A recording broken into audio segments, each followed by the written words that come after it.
बिस्मिल्लाहिर्रहमानिर्रहीम, अस्सलाम वालेकुम and good morning to you all. I hope कि आप सबकी सुबह बड़ी पॉजिटिव और खुशगवार गुजर रही होगी। आपको वेलकम करना चाहूँगी मॉर्निंग एट होम में।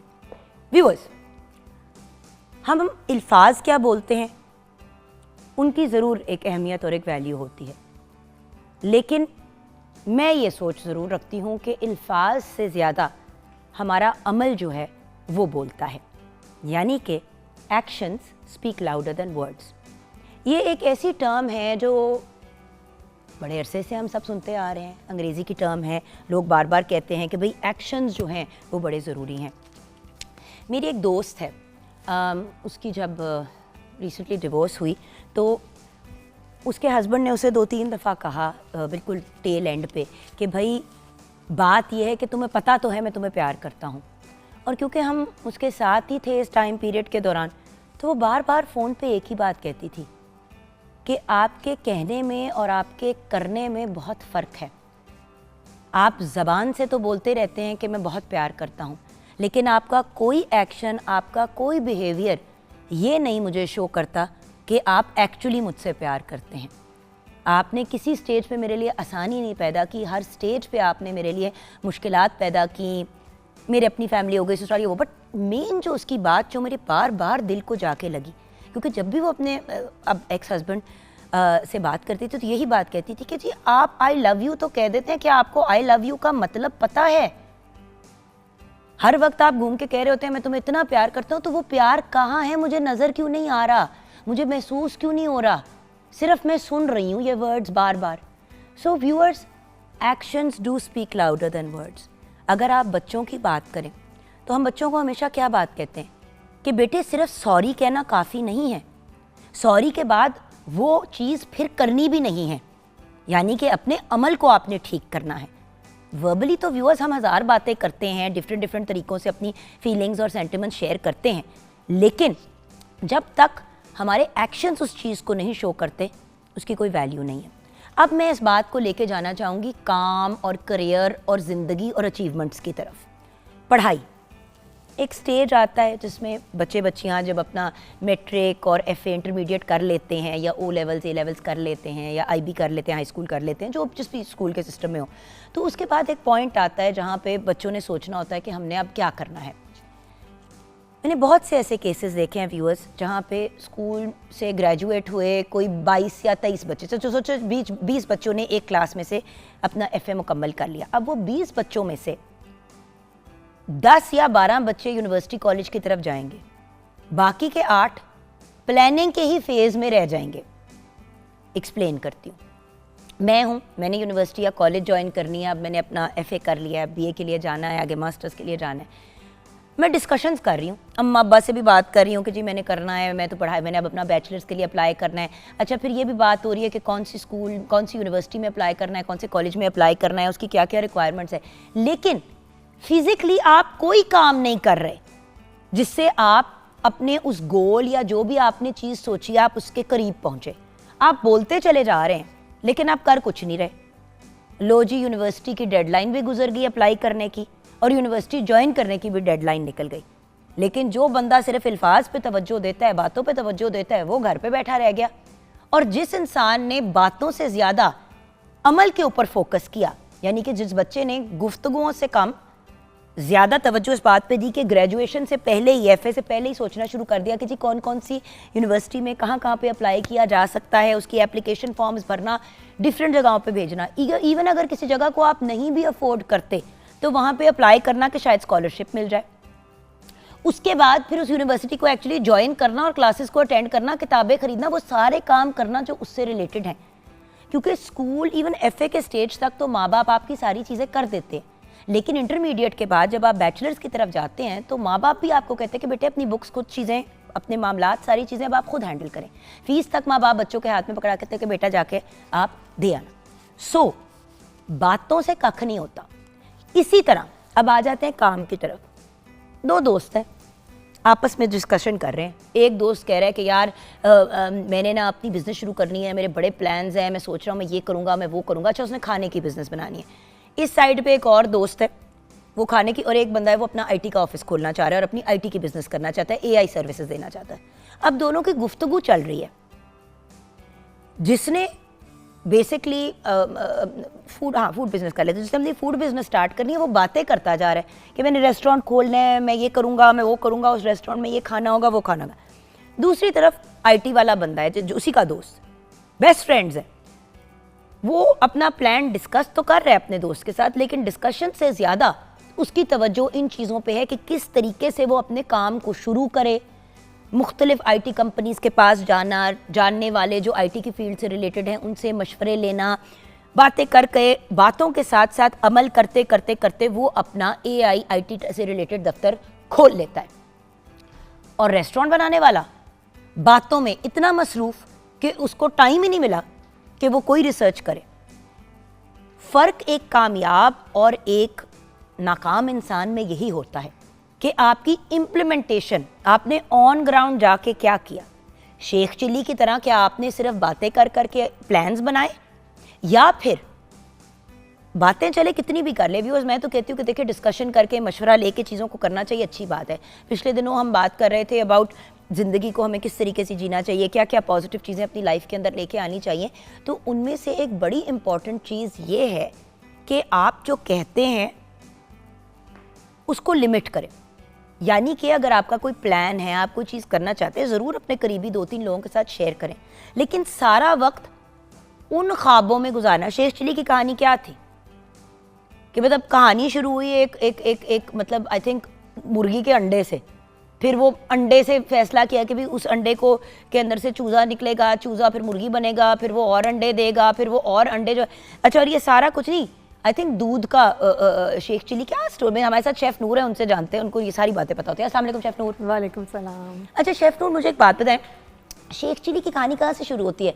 वो बेसिकली अंडे लेके जा रहा होता है, हाँ जी, वो अंडे लेके जा रहा होता है और सोचता है कि इन अंडों के ऊपर मैं मुर्गी बिठा के इनमें से चूज़े निकालूंगा, फिर वो चीज़ें बड़े होंगे, फिर वो मुर्गियाँ बन जाएंगे, फिर उसमें से और मुर्गियाँ आएंगी। अच्छा मैं फिर उसके बाद अपना जो है वो गाय भी खरीदूंगा, फिर मैं दूध भी बेचूंगा। वो पूरे ना अपने प्रोग्राम, अच्छा वो अपनी सोचों में गुम प्रोग्राम बनाते हुए डोलता डालता जा रहा है, एकदम से उसका पाँव स्लिप हुआ और वो सारे अंडे गिर गए और अंडे टूट गए। क्या हुआ? सिर्फ बातें कर रहे थे, बातें दिमाग में घूम रहे थे, जो गरजते हैं वो बरसते नहीं। ट्रू बट वही चीज़ है ना कि बातों को अगर हमें जिस तरह जब भी मेरी फ्रेंड्स वगैरह इस तरह बातें कर रही होती है ना, यार हम लोगों ने ज़रूर ना एक ट्रिप मारनी है, सारी फ्रेंड्स ने एक ट्रिप हमने ज़रूर मारनी है। 10 साल से मेरी सहेलियाँ ये मेरे साथ बात करी और वही ग्रुप कर रहे हैं। तो एक दिन मैंने उनको कहा तुम लोग ना अपनी कंपनी खोलो, travel agency, chilli and chilli incorporated. ये 2 और सहेलियाँ कहती व्हाट डू यू मीन? मैंने कहा शेख चिल्ली 1 एंड शेख चिल्ली 2। आप दोनों कब से ये बात कर रहे हैं? मैंने 3 दफ़ा पूरा प्लान बनाया, टूर वाली जो कंपनीज नहीं होती उनसे बात भी की कि जी अगर हम 3 सहेलियाँ साथ जाती हैं और हम एक ही साथ एक ही रूम में इस तरह के कोई स्वीट, ये पूरा मैंने प्लान किया, टेक ऑफ से अगले मुल्क में लैंडिंग से लेके पूरा घूम फिर सारा और अपने घरों तक पहुंचने तक का पूरा प्लान बनाया। मजाल है कि दोनों में से किसी ने एक ने भी हाथ पकड़ाया। आपने मेरे हस्बैंड वाले, उनके दोस्त कहते हैं पूरी फैमिलीज़ को लेके जाएंगे, और मेरे हस्बैंड ने सारा प्लान भी बना लिया, फ़ोन भी कर दिए कि हम नॉर्दर्न एरिया ना, तो जब उनको कहा तो कहते हैं वो तो हमने वैसे ही कहा था। तो मेरे हस्बैंड कहते हैं फिर तुम लोग वैसे ही कहना। हाँ, वो जब हम चले गए फिर कहते हैं कि पूछा क्यों नहीं? भी पूछा था तो उस वक्त आप लोगों ने कहा नहीं। यही तो बात है ना, हम लोग देखिए ज़िंदगी का इस चीज़ का इंतज़ार ना करें कि ज़िंदगी आपको होगी।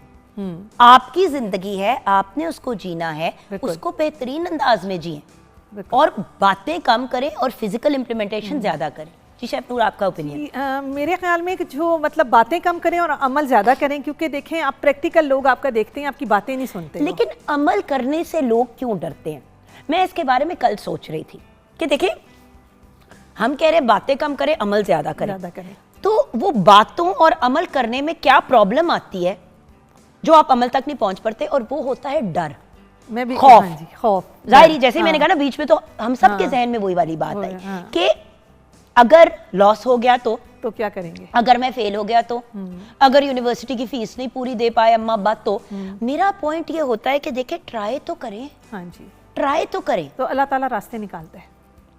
आप बेसिकली हिम्मत करें। ये इसका परफेक्ट एग्जांपल मेरी अपनी ज़िंदगी में ये है कि घर बनाने के पैसे पूरे मेरे पास नहीं थे, ज़मीन मैंने ली हुई थी, इतने पैसे जमा हो गए थे कि ग्रे स्ट्रक्चर पूरा भी नहीं कुछ हद तक खड़ा हो जाए। कैसर साहब हमारे जो जनरल मैनेजर लाहौर सेंटर के और मेरे ऑफ कोर्स हमारे सीनियर प्रोड्यूसर भी थे पहले, और देन हमारे प्रोग्राम को शुरू करने वाले भी कैसर साहब ने। कैसर साहब ने उस ज़माने में वो प्रोग्राम को देख रहे थे, तो उन्होंने मुझे कहा कि तुम शुरू कर दो, घर बन जाएगा। मैंने कहा नहीं कैसर साहब कैसे बनेगा, मेरे पास तो ग्रे स्ट्रक्चर तक के पैसे नहीं है। उन्होंने कहा जुगन ग्रे स्ट्रक्चर को भी खड़े होने में 6 महीने लग जाते हैं। हाँ जी, नींव डलनी है, फिर वो होना है, तुम शुरू करो, अल्लाह तुम्हारे लिए आसानियां पैदा करेगा। उनकी इस बात से मुझे बड़ी हिम्मत मिली, मैंने खैर बनाना शुरू कर दिया। और I swear to you chef Noor, मेरा घर कैसे बना, हाँ महसूस जरूर हुआ क्योंकि मेहनत एक और करनी पड़ी, 100 और चीजें की, घर बनाना बड़ा लेकिन मुश्किल अल्लाह था। ताला ने रास्ते खोले। हाँ जी, और at the end of the day हिम्मत की ना। बिल्कुल। सो व्यूअर्स, हिम्मत करना, डिसिप्लिन के साथ चलना, फोकस के साथ चलना, ये हम सबकी रिस्पॉन्सिबिलिटी है। देखें, किसी भी बंदे ने आपके घर आके आपके लिए सैलून नहीं खोल देना, आपके लिए रेस्टोरेंट नहीं खोल देना, आपको बिजनेस नहीं सेटअप करके देना, एफर्ट आपने ही करनी है। और आज हम इससे रिलेटेड आगे जाके बात भी करेंगे कि अगर ई कॉमर्स में या उस एरिया के अंदर आप जाना चाहते हैं तो फिर आपके पास क्या ऑप्शंस है और आप किस तरीके से अपने आप को इस्टेब्लिश कर सकते हैं। लोगों के पास अक्सर पैसे भी होते हैं, कॉन्टैक्ट्स भी होते हैं, उनको सिर्फ तरीका नहीं आता करने का। जैसे कितने लोग हैं जो ब्रिलियंट खाना बनाते हैं, उनकी मैनेजमेंट स्किल्स भी बड़ी अच्छी होती हैं, लेकिन उनको समझ ही नहीं आती कि हम कैसे अपनी इवन होम बिजनेस स्टार्ट करें। अब जैसे कि आपने मुझे एक खातून मिली, मैंने कहा आपको तो केटरिंग करनी चाहिए, कहती चलो मैं केटरिंग शुरू कर भी देती हूँ तो मेरे से लेगा कौन, मेरे से कोई कैसे लेगा, कोई मेरे तक कैसे पहुंचेगा। तो मैंने सोचा हैंग ऑन, बात तो सही कह रही है, वो पहला कस्टमर या दूसरा कस्टमर, पहले दूसरे कस्टमर के बाद ही सिलसिला शुरू होता है ना। तो वो आज बेचारी खोल लेती है केटरिंग का बिजनेस, तो कल उसको कोई पूछता भी नहीं है, लेकिन ये भी नेगेटिव सोच है। बेसिकली ओवरथिंकिंग को अवॉइड करें। खुदा, हाँ, हिम्मत मर्दा मदद खुदा। आप हिम्मत करेंगे तो अल्लाह ताला आपकी मदद खुद ब खुद रास्ते निकालता जाएगा। बिल्कुल। अब मैंने ये सोचा है कि मुझे सब कहते हैं कि आपकी इतनी अच्छी कुकिंग है, आप घर में क्लासेस लें। कल एक दर्स था, उस पर सब कह रहे थे कि आप वो जो है टीवी पे आती हैं, हमने आपको देखा, तो आप क्लासेस क्यों नहीं कराती हैं। मैंने कहा मैंने काफ़ी अर्से से सोचा था, इंशाअल्लाह ताला कहते नहीं आप नेक्स्ट वीक में हम लेके आते हैं स्टूडेंट और आप स्टार्ट करें, क्योंकि देखिए ना आगे रमज़ान भी आना है। और बात ये कि रमज़ानुल मुबारक में भी लोग खुश अक्सर जो है ना, क्योंकि इफ्तार से पहले लोग थोड़ी थोड़ी चीज़ें ट्राई भी करने की कोशिश करते हैं, नई चीज़ें भी सारी, मेरे ख्याल से खाने की एक्सपेरिमेंट्स लोग रमज़ानुल मुबारक में करते हैं, क्योंकि थोड़ा सा, क्योंकि बेसिकली तो सहरी और इफ्तारी का होता है ना मामला। बिल्कुल।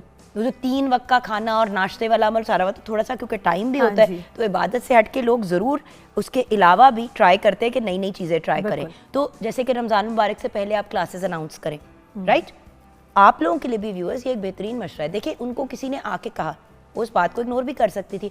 अब आज अगर वो अपना इस तरह क्लासेस देना शुरू करती हैं जैसे पहले दिया करती थी, तो अगर फिर रीस्टार्ट करती हैं आज, तो मुझे बताएं कि अगर उनका वो सिलसिला शुरू हो जाता है, शायद वो कल को अपना पूरा एक कुकिंग स्कूल खोल लें। तो पहला कदम उठाएंगे तो बात स्कूल तक पहुंचेगी ना। बिल्कुल बिल्कुल, मैंने ये सोचा हुआ है, ये मैंने मतलब एक हफ्ते से सोच रही हूँ। कल एक दर्स पे वो दुआए खैर थी शादी की, तो उस पे वो मेरी स्टूडेंट भी थी बहुत पुरानी पिंडी से, उसकी शादी मेरे नेबर में हुई है। अच्छा। तो उसने मुझे देखा, तो शेफ नूर आप किधर, मैंने कहा मैं इधर ही हूँ। तो उसने मेरी आवाज़ से मुझे पहचाना। तो फिर वहाँ पे लोग आए हुए थे, तो उन्होंने कहा था फिर आप क्लासेस करें। तो वो हमारे घर के पास ही शॉप है, तो मुझे रात को वो लड़की कहती फिर आप ले रही है ना। नहीं, बट मैं एक बात बताऊँ, एक और बात व्यूअर्स, ये चीज़ें ना अल्लाह ताला की तरफ से होती हैं। ये अल्लाह मियाँ का एक तरीका होता है आपको कहने का। मुझे तो यही लगता है कि जब इस तरह की कोई आपको बात कहता है, जब एकदम से आपके दिमाग की बत्ती जलती है और कहते हैं मैंने क्यों नहीं सोचा कि मैं इसकी तरफ वापस आऊँ या करूँ, और फिर कोई कह देता है तो it's almost like okay go ahead. तो बात ये है कि अपने दिल की आवाज़ को सुने, और अगर कोई ख्वाब है और कोई ऐसी चीज़ें हैं जो पूरी करना चाहते हैं, तो उनके लिए फिजिकल एफर्ट्स करें। ब्रेक की तरफ जाएंगे, ब्रेक के बाद वापस आएंगे तो शेफ नूर के किचन में मुलाकात होगी। आज कुछ चिकन तो बन रहा है, लेकिन फनी से नाम का चिकन है। ब्रेक के बाद इसको हम डिस्कस करेंगे।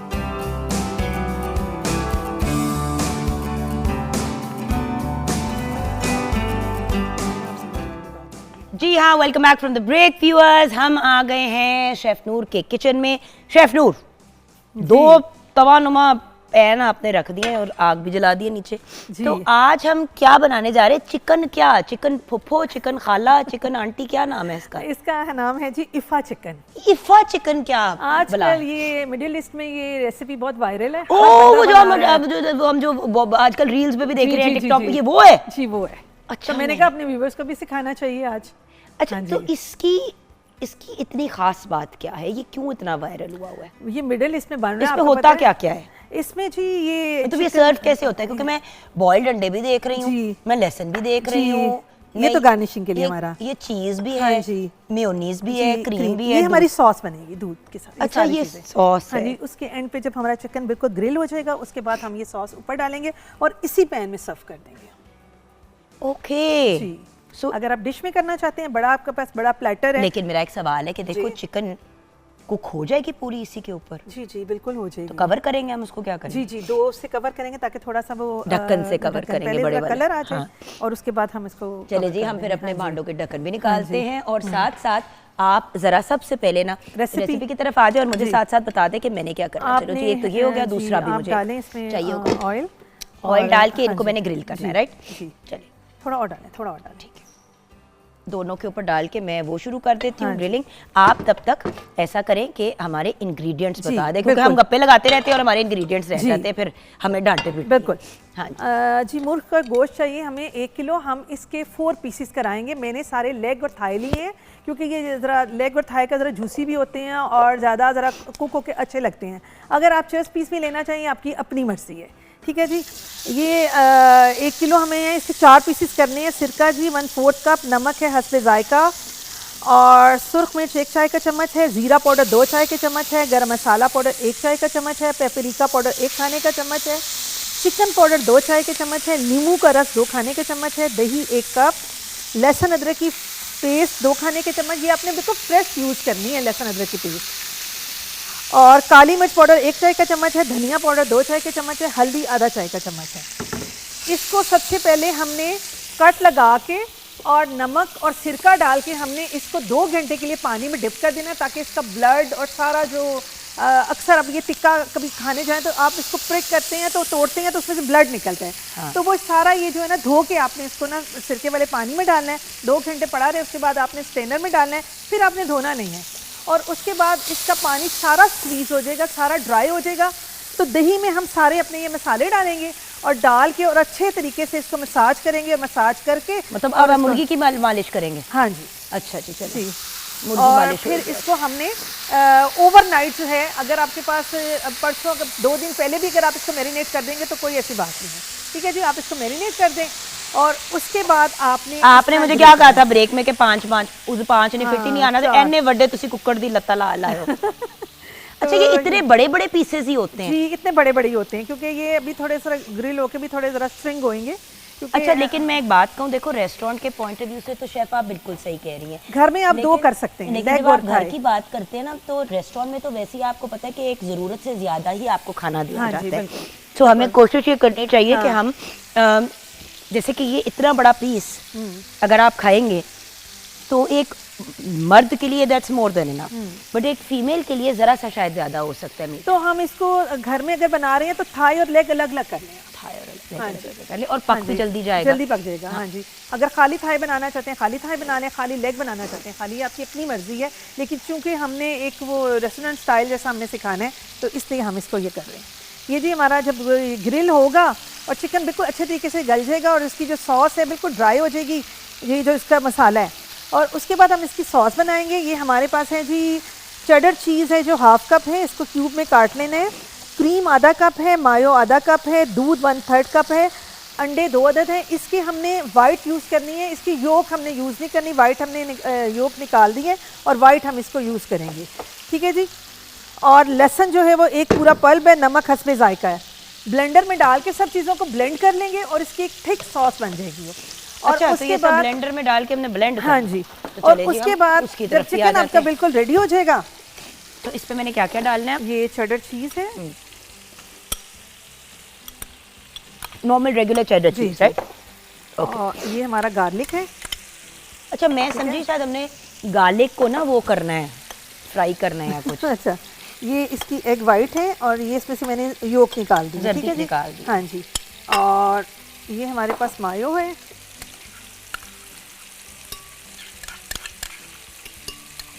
ठीक है, और ये हमारे पास क्रीम है। दूध कितना और डालें? दूध हम कितना डालेंगे कि हाँ वो जी, नीचे चला जाए, हाँ जी, ताकि वो जी। ब्लेंड अगर ज़रूरत पड़ी तो हाँ। फिर थोड़ा सा और डाल लेंगे। ये हमारी क्रीम है और इसको हम ब्लेंड कर लेंगे और जब हमारा चिकन रेडी हो जाएगा और उसके ऊपर फिर हम इसको चम्मच से हिला दो ताकि ये नीचे तक ना दूध, हाँ वो दूध नीचे चला गया था, हाँ, इसीलिए मैंने रोक दिया था। ये नहीं, चलिए इसको हम ब्लेंड कर लेंगे। ये देखें। तो भी वो साथ साथ करने वाली चीज़ें हैं, आप हाँ अपनी जी। चीज़ें रेडी कर लें। अगर कोई और चीज़ आपकी अभी रेडी होने वाली है तो वो आप साथ साथ कर लें। चिकन को जी, तो ग्रिल होने में टाइम बिल्कुल। लगना ही है। आप इसको पतली घर की रोटी के साथ भी खा सकते हैं। अगर आपको रोटी चाहिए ना तो आप रोटी के साथ भी खा सकते हैं।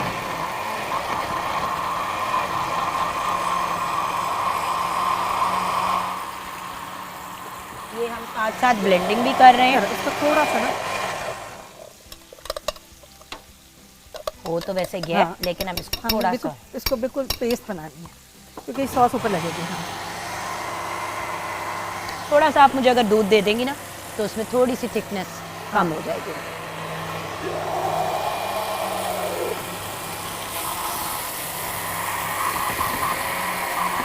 इसको हमने बिल्कुल स्मूथ पेस्ट बनाना है। जी बिल्कुल।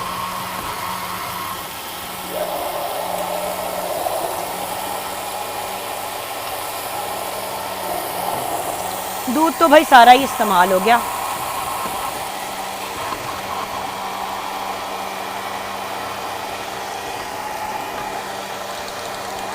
इसकी थिक बनी है ना। हाँ हाँ ठीक। ये लीजिए, एक थिक सी पेस्ट तैयार हो गई है। और हमने इसके ऊपर जब ये रेडी हो जाएगा अब हम इसको कवर कर लेते हैं। शेफ नूर, आपने मेरी सारी डिजाइनिंग खराब कर दी है। आप देखें, मैंने एक पूरे प्लानिंग के तौर तहत रखा था, आपने मेरी प्लानिंग खराब कर दी है सारी। अब उसको करके इसको हम कवर कर दें। एक मिनट शेफ नूर, हाँ नहीं, इसको सही तो करके मैं कवर पहले कर वो दें। कर दूँ ना अपने एंड पे हाँ, हाँ। सेटल, क्योंकि उसको हम कवर करेंगे तो फिर एटलीस्ट उसकी हाँ ये लीजिए। एक ये हो गया जी। हमने इसको ऐसे कवर कर दिया। पॉइंट सिर्फ इतना है कि व्यूअर्स थोड़ा सा ना उसको वो पक जाए स्टीम के अंदर। हाँ जी, स्टीम अब के आपने अंदर। चूल्हा इसका बिल्कुल लो पे कर देना है, बिल्कुल। ताकि याद रखें व्यूअर्स, चिकन को कुक होने में टाइम लगता है। जी। सो कच्ची मुर्गी नहीं आपने सर्व करनी। और ये क्योंकि ये जल्दी कुक हो जाएगा क्योंकि एक तो ये मैरिनेशन टाइम इसको ज़्यादा मिल गया है और दूसरा ये है कि सिरके में डला हुआ है। हाँ, नमक और सिरके में वो उसको अंदर तक सिरका जो है ना नमक ले जाता है ताकि इसका वो टेंडर अच्छे तरीके से हो जाए। सो ये देखिए व्यूअर्स, हमने हाँ जी, इसकी भी थोड़ी आस और इसकी भी आंच हमने बिल्कुल, हाँ जी। अगर आप कहें लो टू मीडियम पे कर दी है हाँ तो जी, ये वो बात, ठीक है, हाँ बिल्कुल लो ठीक टू है। मीडियम ठीक है, ताकि बिल्कुल दम वाला भी नहीं, ये लेकिन देखिए सॉस की इतनी थिकनेस होनी चाहिए ये कि जब चिकन हमारा रेडी हो जाएगा तो हम इसके ऊपर डालेंगे। नहीं, बट किस तरह से मुझे वो एक्सप्लेन करें ना, कि अब जैसे कि ये तैयार हो गया हमारा, ये राइट, तैयार हो गया और हम पूरी इस पे स्प्रेड कर देंगे। इसी पैन के हाँ जी, अंदर, इसी पैन के अंदर, इसी पैन के अंदर ऊपर से स्प्रेड कर हाँ दिया। जी। और इसमें कोई वेजिटेबल्स और कोई कुछ नहीं। और ऊपर से ये हम थोड़ा सा ये जो है धनिया स्प्रिंकल कर देंगे। ये धनिया, जी। अमेजिंग हाँ। अमेजिंग। पूरा सो मील है। मुझे एक बात बताएं, जब आप अपना ये क्लासेस स्टार्ट करेंगे तो सबसे पहले कुछ तो सोचा होगा कि किस किस्म की क्लासेस देंगे। जी, जैसे मैंने- कुछ लोग चाइनीज देते हैं, कुछ लोग मैंने उन्हें स्टूडेंट से पूछा है तो वो कहती हैं कुछ चाइनीज़ की रख लें। हाँ। मतलब मैं 1 डे में 10 डिशेस सिखाऊंगी। और कितने दिन करेंगी?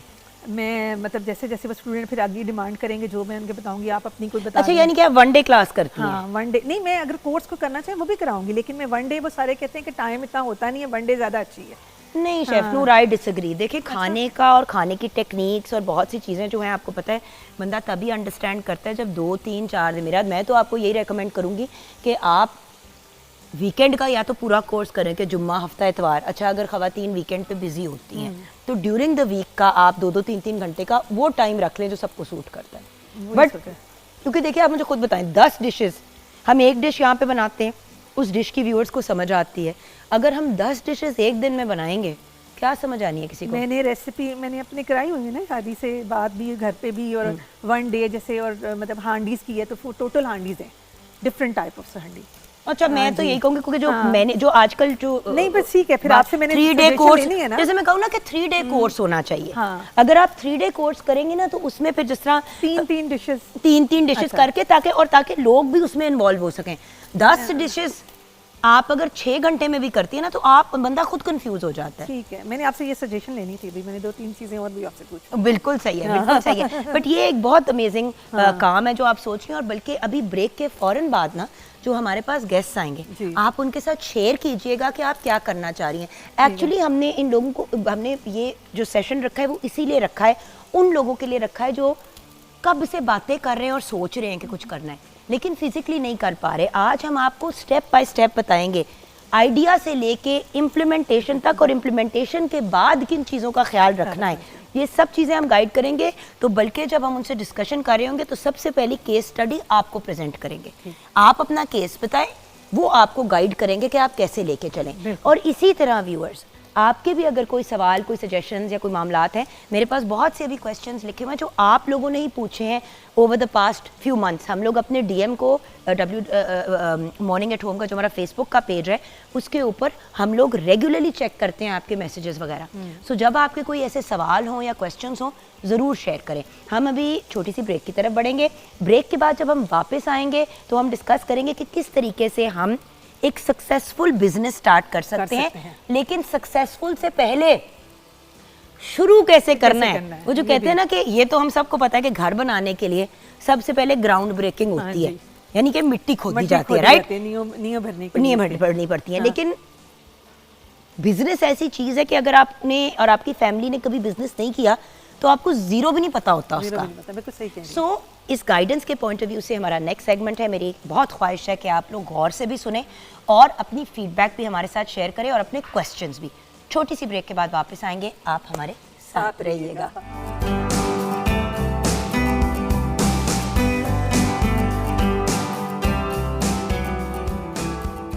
Welcome back from the break viewers. जैसे कि आपसे वादा किया था, आज हम बात करेंगे अपनी कोई भी बिजनेस। हमने बड़ी दफ़ा डिजिटल के पॉइंट ऑफ व्यू से तो बात की है, लेकिन डिजिटल की तरफ भी अगर आपने अपनी ऑनलाइन बिजनेस भी स्टार्ट करनी है तो सबसे पहले तो आपने उसकी फाउंडेशन ले करनी है। यानी कि उसको अगर आपने कोई भी काम करना है तो पहले फिजिकली उसको तैयार तो करना है ना। जैसे कि आपने अंडे भी बेचने हैं तो पहले आपके पास अंडे होने ज़रूरी हैं, कुछ चीज़ें इंफ्रास्ट्रक्चर की तैयार होनी ज़रूरी हैं, फिर ही आप जा सकते हैं ऑनलाइन या दुकानों में सेलिंग की तरफ। तो हमारे साथ एजाज निसार हैं जो बिजनेस स्ट्रैटेजिस्ट हैं एंड लाइफ कोच हैं। अस्सलाम वालेकुम सर। वालेकुम सलाम। Then we have with us Wali Anwar. Wali Anwar internet marketing expert है। अस्सलाम वालेकुम वली। वालेकुम अस्सलाम। सबसे पहले तो सर बात को यहीं से शुरू करेंगे कि business startup and digital foundation. तो सर बिजनेस को शुरू करने से पहले सोच आती है, आइडिया आता है। हम तब से यही बात कर रहे हैं कि बातों का कोई फ़ायदा नहीं है जब तक अमल उसमें नहीं ऐड किया जाता, राइट। बहुत से लोग शिख चिल्ली के प्लान्स बनाते हैं, ये करेंगे, वो करेंगे, ऐसे करेंगे, वैसे करेंगे, वो कभी उस बात तक पहुंचते ही नहीं है। अब आइडिया आ गया, सोच आ गई सर, उधर से फिर अब हम एजाज साहब क्या करें, यहाँ से कहाँ जाएं कि आइडिया हो गया, सोच आ गया, बहुत अच्छा आइडिया है, अब आगे किस तरह बढ़े। बहुत शुक्रिया जी। बहुत ही खूबसूरत सवाल है जी, और ये बड़ा पर्टिनेंट क्वेश्चन है आज के हवाले से। ये जो मैंने सवाल पूछा, मैं 14 साल मैंने एंटरप्रेन्योरशिप का, ये स्टार्टअप का सब्जेक्ट IBA में पढ़ाया जी, और ख़ुद भी किया, प्रैक्टिस भी किया, और साथ एकेडमिक दोनों को देखा। तो इसके 4 स्टेप्स हैं जी, ये ज़हन में रखिएगा। जो आपका सवाल है डायरेक्ट मैं उस पर आ रहा हूँ। पहले तो ये एक शेर है मेरा जो फेवरेट है, कहते हैं कि मैं ऐसे शख्स को जिंदों में कैसे शुमार करूँ जो ख्वाब देखता भी नहीं, जो सोचता भी नहीं। हमने तो ख्वाब देखने भी छोड़ दिए, हमने सोचना भी छोड़ दिया। लेकिन भैया अब 4 स्टेप्स, ख्वाब ही तो लोग देखते हैं, फिर सिर्फ आगे चलते हैं ना। नहीं सर, सब ख्वाब नहीं। पहले एक सेकंड, सबसे पहला मेरा मसला ये है कि लोग देखते ही सिर्फ ख्वाब। आजकल की जनरेशन, लोगों ने ख्वाब देखने भी छोड़ दिए हैं। मैं साइकोलॉजिस्ट भी हूँ, तो मैं एक विजुअलाइजेशन की बात करता हूँ, उसको ड्रीम कहते हैं। ड्रीमिंग के बाद आ जाता है develop your design your dream, के कागज़ पे भी ड्रीम को लिखो भाई। जो आपने बात की ना, उसको बिजनेस प्लानिंग कहते हैं, कि ख्वाब को ढालना कैसे है हकीकत में। तो ख्वाब तो सारे देखते हैं, लेकिन हकीकत कोई नहीं करता, उसको तबीर कोई नहीं ढूंढता। मैं तबीर के 4 स्टेप्स बता रहा हूँ ताकि वो बच्चे ख्वाब को तबीर में कैसे कन्वर्ट करें। तो पहला स्टेप क्या है जी, ड्रीमिंग के बाद है वो है डिज़ाइनिंग ऑफ द ड्रीम। घर बनाना है जी जोगन जी, आपने सबसे पहले उसका बनाएंगे कि किचन कहाँ होगा, वॉशरूम कहाँ नक्शा। होगा, नक्शा, उसकी अप्रूवल भी होती है। तो डिजाइनिंग ऑफ द ड्रीम। और थर्ड होता है डेवलप योर ड्रीम, यानी कि उसके लिए आपको ईंटें भी चाहिए, मजदूर भी चाहिए, पैसे भी चाहिए, जिसको फाइनेंशियल रिसोर्सेज, ह्यूमन रिसोर्सेज कहते हैं। और लास्ट में क्या आता है जी, डिलीवर योर ड्रीम। जब तक आप डिलीवर नहीं करेंगे, दुनिया ख्वाबों को नहीं मानती भाई, आपको डिलीवर को देखती है कि आपने डिलीवर क्या किया। शेल्फ पे जो चीज़ पड़ी होती है, लोग कहते हैं ये मेरा ड्रीम था, लेकिन कहते हैं ये तो यार कोई बना के बेच भी क्या। That is the key, delivering your dream. उसके लिए क्या चाहिए, रेजिलियंस चाहिए, कॉम्पिटेंस चाहिए, उसके लिए स्किल चाहिए, माइंड सेट चाहिए, वैल्यू सेट चाहिए कि वो आखिर तक पहुंचा। मेरे उस्ताद थे डॉक्टर असम नकी, मैंने IBA में उनसे पढ़ा, तो कहते थे कि what is the definition of, क्योंकि इस मुल्क में कान पक गए टैलेंट का नाम सुन के, कहते हैं असल चीज़ कॉम्पिटेंस होती है, काबिलियत होती है। कहते हैं काबिलियत कैसे कहते हैं, कहते हैं वो चीज़ ability to complete an action, कि आपने कोई काम शुरू किया उसको मुकम्मल किया। तो सर कैसे करें? सर उसका प्रोसेस है, सुनिए, मैं प्रोसेस की तरफ 5 स्टेप्स हैं जिसको प्रोसेस कहते हैं। पहले स्टेप का सर आप बताएंगे और उस स्टेप का फिर मैं डिजिटल वर्जन Yes. लूंगी, फिर आप सेकंड स्टेप बताइएगा, फिर हम उसकी डिजिटल वर्जन लेंगे। पहला स्टेप क्या है, सबसे जो 5 स्टेप्स होते हैं, जो आपका आइडिया होता है, वाई होता है कि वाई यू स्टार्ट, क्योंकि वाई एंड हाउ ये 2 की चीज़ें हैं। और उसके बाद आ जाते हैं आपके ह्यूमन रिसोर्सेज, फिर आपका फाइनेंशियल कैपिटल, थर्ड आ जाता है आपका रोड मैप, लोकेशन अगर फिजिकल बिजनेस की बात करें, और लास्ट में आ जाता है आपकी profitability and sustainability and scalability. इन चारों चीज़ों को मिलाने को बिजनेस कहते हैं। अब उसकी स्केल अप करने के लिए डिजिटल उसको एम्पलीफाई करता है। Sir coming back to my original question, अगर किसी ने बिजनेस स्टार्ट करना है, उसका पहला स्टेप ऑन ग्राउंड अगर आप डिफाइन कर दें तो फिर मैं उनकी तरफ जाऊंगी। फॉर दैट हमने ग्राउंड वर्क तो ले कर दिया, ग्राउंड वर्क हमने ले कर दिया, आपने बात को एक्सप्लेन, हमारे व्यूअर्स को समझ आ गई। अब मैं उस, क्योंकि सर ये गुफ्तगू जो आप अभी कर रहे हैं ना, ये हम 50 दफ़ा कर चुके हैं प्रोग्राम पे। मसला ये है कि हम ये जानना चाह रहे हैं कि फिर करें कैसे। समझ आ गई है कि करना है और उसको इम्प्लीमेंट, फिजिकल इम्प्लीमेंटेशन का पहला स्टेप क्या है सर? पहला स्टेप होता है आपको अपने रिसोर्सेज को इकट्ठा करना है, फाइनेंशियल एंड ह्यूमन रिसोर्सेज को। जब तक आप उसकी प्लानिंग नहीं करेंगे, वाई के बाद ये प्रोसेस है, जब तक प्रोसेस डिफाइन नहीं करेंगे, आप जितने मर्जी गोल बना लें। सर एक काम करते हैं, एक बिजनेस का एग्जांपल ले लेते हैं और फिर उसके अंदर ये 5 चीजें इंप्लीमेंट करते हैं, ताकि एक केस स्टडी के साथ हमारा व्यूअर्स को भी समझना आसान वो डिलीवर हो गया। हाँ ठीक है, तो मुझे बताइए शेफ नूर, अभी हम ब्रेक से पहले बात कर रहे थे कि किसी और केस स्टडी से पहले हम आपसे ही पूछ लेंगे। आप अभी बात कर रही थी कि आप कुछ करना चाह रही हैं, बताइए। मैं कुकिंग क्लासेस लेना चाह रही हूँ और देना चाह रही हैं? हाँ जी, कुकिंग क्लासेस में ऑनलाइन भी और घर पे भी, जैसे कि, और फिर उसके बाद मैं चाह रही हूँ कि जब मेरी ये स्टार्ट हो जाएंगी तो फिर उसके बाद मैं केटरिंग का जो है वो अपना बिजनेस स्टार्ट करूँगी। ओके, तो ये हो गया हमारी फूड बिजनेस, ठीक है। अब सर फूड बिजनेस पे पहला कदम इनको क्या उठाना चाहिए ह्यूमन रिसोर्स के पॉइंट ऑफ व्यू से, कौन गाइडेंस देगा? सबसे पहली चीज़ जो होती है ना, जो होता है रिसर्च करनी पड़ेगी। ये नहीं होता कि आंखें बंद करके आप स्विमिंग पूल में छलांग लगा दें, उसकी गहराई का ना पता हो, बाद में डूब जाएं। यही होता है कोई भी बिजनेस है, अगर आप उसको शुरू करते हैं तो आंखें बंद करके जंप इन नहीं करना, R&D करना। जो इनके पास बिजनेस की बात, उसके लिए लोकेशन एंड लोकेशन। कोई भी बिजनेस होता है, इनको पता है कि बिजनेस में सबसे इंपॉर्टेंट चीज़ क्या होती है जी, लोकेशन। तो लोकेशन इज आइडेंटिफाई करना।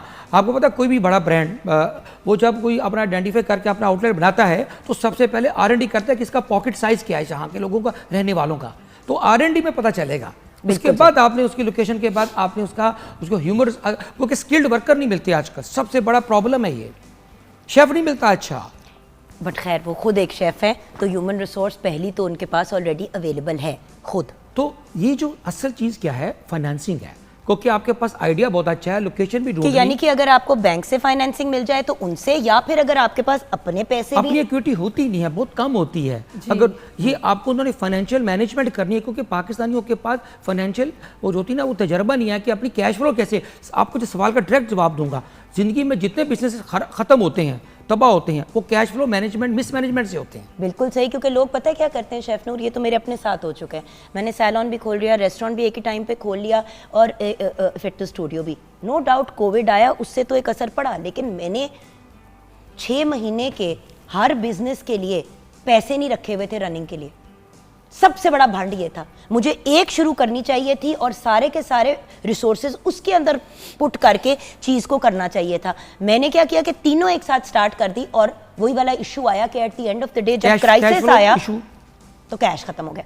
जी वली, आपकी तरफ आते हैं। अब इस किस्म का एक आइडिया है जैसे इनका है, इन्होंने कहा कि जी आपने रिसोर्सेज वगैरह, अब उन रिसोर्सेज के अंदर डिजिटल दुनिया का एक डिजिटल। बहुत बड़ा रोल है, बिल्कुल। तो यहाँ पे हमें गाइड करें प्लीज। अच्छा, डिजिटल वर्ल्ड में आपको सबसे पहले ना अपना सिग्नेचर मैसेज क्राफ्ट करना है, ठीक है। उसका एक फार्मूला है, मैं इनकी हेल्प करता हूँ, ठीक है। उसका फार्मूला है कि इंग्लिश में थोड़ा सा बोलता हूँ, I help ideal customer achieve ideal outcome in specific time frame, right. So for instance जैसे आपने बोला है कि मैं कोचिंग कोर्सेज स्टार्ट करना चाहती हूँ, ठीक है। मैं घर से ही करूँगी वो। हाँ बिल्कुल, घर से ही। केटरिंग भी घर से ही करूँगी। लेकिन बिल्कुल। घर में भी chef Noor you have to understand, बिल्कुल। आप अकेली नहीं मैनेज कर पाएंगी, आपको फिर भी कोई ना कोई रिसोर्स चाहिए हो। जी जी बिल्कुल, आप सही कह रही हैं। नहीं, घर से कोर्स बिल्कुल इजी है, मतलब अगर आपने कोर्स कोचिंग करनी है, ये इंडस्ट्री तो वर्ल्ड वाइड बहुत ज़्यादा एक्सप्लोर कर रही है, ठीक है। आपने सबसे पहले कि आपने किसकी हेल्प करनी है, राइट, मतलब मदर्स की, ठीक है, न्यू वुमेंस की जो न्यू स्किल सीखना चाहती हैं, तो आपका मैसेज होगा, ठीक है। आपको सबसे पहले, जैसे आपका पीछे बोर्ड है, अगर इस बोर्ड पर होता आई हेल्प एस्पायरिंग वुमेन्स, ठीक है, learn cooking in 30 days so they can start their own kitchen. अब देखिए ना, शेफ नूर से तो मैं ब्रेक से पहले बात करी थी, तो कहती है एक दिन का कोर्स होगा, और वो एक तो 1 डे की चीज कोर्स नहीं होती, 1 डे का एक 1 डे ही होता है, वो उसको आप एक डे सेमिनार होता है जी। मतलब सेमिनार या व्हाटएवर। उसके साथ वो कह रही थी कि जी मैं एक दिन में 10 रेसिपीज शेयर करूंगी। अब मसला ये है कि आजकल की दुनिया में जहाँ जी। पे किसी की दिमाग की रिटेंशन 10 से 15 सेकंड से ज्यादा नहीं है, जी। अगर वो यही कोर्स ऑनलाइन भी पढ़ाने की कोशिश करती हैं और 8 घंटे का या 6 घंटे का शूट करेंगी, तो देखेगा कौन? बिल्कुल, एग्जैक्टली। आजकल तो इंटरव्यूज भी लोग टोटे टोटो में देखते हैं, तो बिल्कुल। इस चीज का भी ख्याल करना जरूरी है कि लोगों के पास टाइम और रिटेंशन कितनी है। बिल्कुल।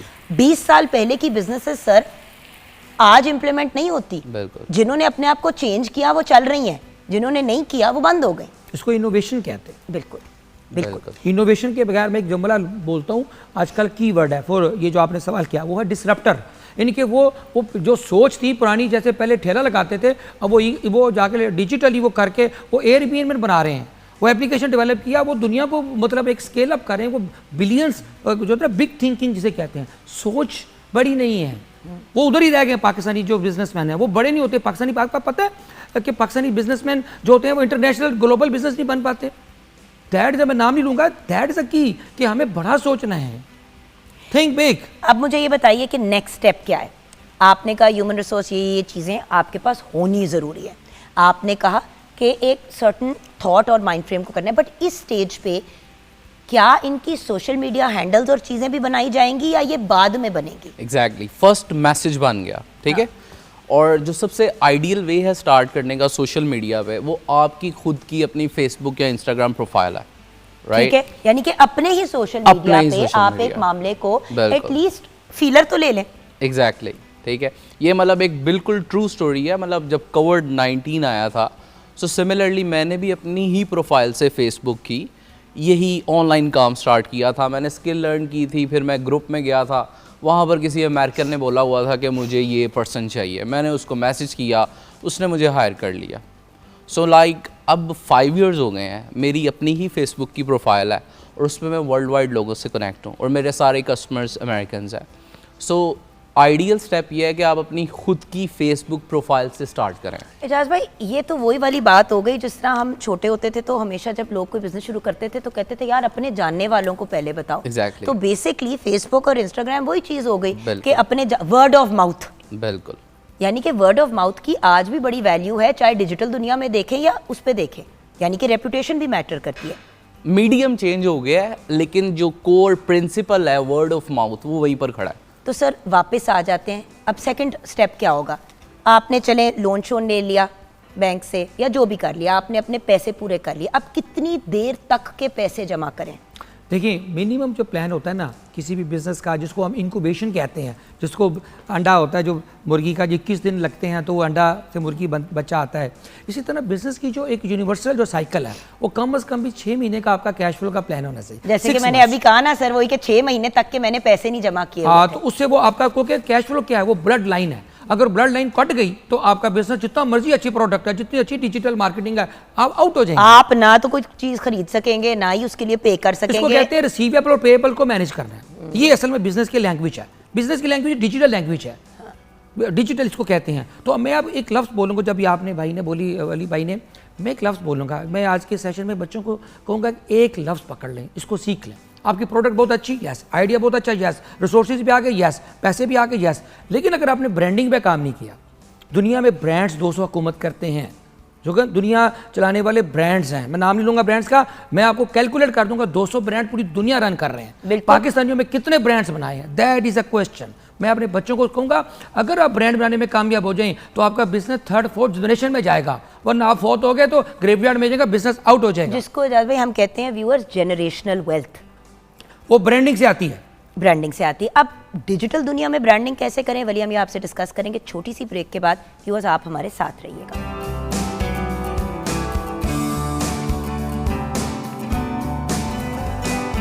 Welcome back from the break viewers. हम बात कर रहे हैं कि कोई भी बिजनेस स्टार्ट करने के लिए एक ट्रेडिशनल तरीका था बिजनेस स्टार्ट करने का, वो आज भी व्यूअर्स अप्लाई करता है। फ़र्क सिर्फ इतना है कि उसके अंदर एडिशन हो गई है डिजिटल दुनिया की, जिससे आसानियाँ भी पैदा हुई हैं और मुश्किलात भी।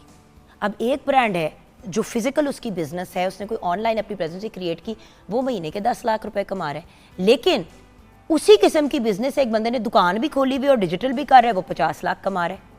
फ़र्क सिर्फ इतना है कि उन्होंने डिजिटल की रस्सी भी थाम ली साथ में। सो द पॉइंट इज़, चीज़ों को जैसे कि भैया ने भी ब्रेक से पहले कहा, एजाज निसार साहब हमारे साथ हैं, वली अनवार भी हमारे साथ हैं। एजाज भाई ने जैसे ब्रेक से पहले कहा कि एक आइडिया, एक सोच, एक अपनी ब्रांड क्रिएट करनी है।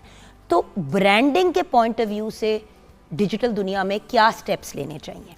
अब आप बिजनेस शुरू कर रहे हैं, आपने लोगों को बताना है कि मैं अंडे बेच रहा हूँ, टमाटर बेच रहा हूँ, या मैं ऑनलाइन क्लासेस दे रहा हूँ कुकिंग की, उसको कैसे हम मार्केट करें? अच्छा, ब्रांडिंग की जो सबसे बड़ी मिसकंसेप्शन है, जो मुझे भी थी, वो ये है कि कलर्स, लोगोज इज़ ब्रांडिंग। ठीक है, originally like branding is all about कि कैसे लोग आपको आपके यूनिक काम की वजह से याद रखते हैं। ठीक है, तो वो नंबर 1 स्टार्ट होता है ब्रांड पिलर्स से। ठीक है, ब्रांड पिलर्स में जो बुनियाद जिसको बोलते हैं, वहाँ पर सबसे पहले आपका आता है ब्रांड विजन। ठीक है, कौन बंदा कितना बड़ा सोचता है। आजकल AI है, अगर आप अपना नेक्स्ट वर्जन नहीं सोच पा रहे, आप AI को बोलें कि जैसे मेरा कुकिंग का बिज़नेस है और मैं ये कुकिंग की courses, coaching, in person classes start करना चाहती हूँ, सो मेरा ब्रांड विजन क्रिएट करता हूँ। अच्छा, लेकिन अब यहाँ पे एक सेकेंड देखिए, chef Noor at this stage, at this age in her life, अब डिजिटल दुनिया के कोर्सेज भी नहीं ले सकती और ना ही एजाज साहब के पास आके हाँ गाइडेंस ले सकती है एज अ ब्रदर, एंड कि भाई आप बता दें सर ये वो, जिस तरह ये बहुत से लोगों को इन्होंने हेल्प भी किया है और उनको पैरों पे भी खड़ा किया इन्होंने,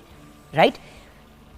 अब ऐसा बंदा क्या सर्विसेज इन्हीं जो आप बातें कह रहे हैं उनके लिए पे कर सकता है?